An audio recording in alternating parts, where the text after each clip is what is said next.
بسم الله الرحمن الرحيم سبح اسم ربك الأعلى الذي خلق فسوى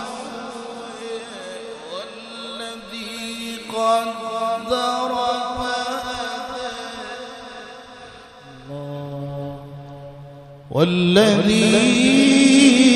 والذي أخرج المرعى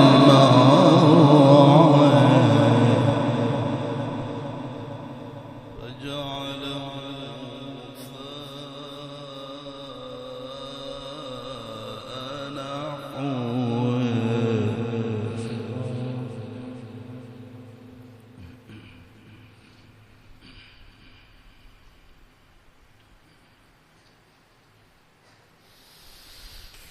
والذي أخرج المرعى فجعله غثاء نحوه سنقرئك فلا تنسى إلا ما شاء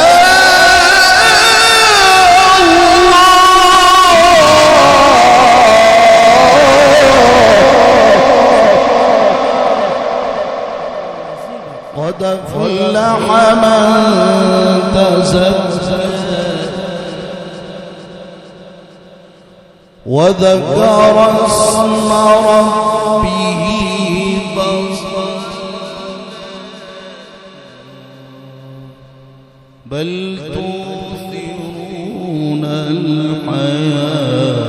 الدنيا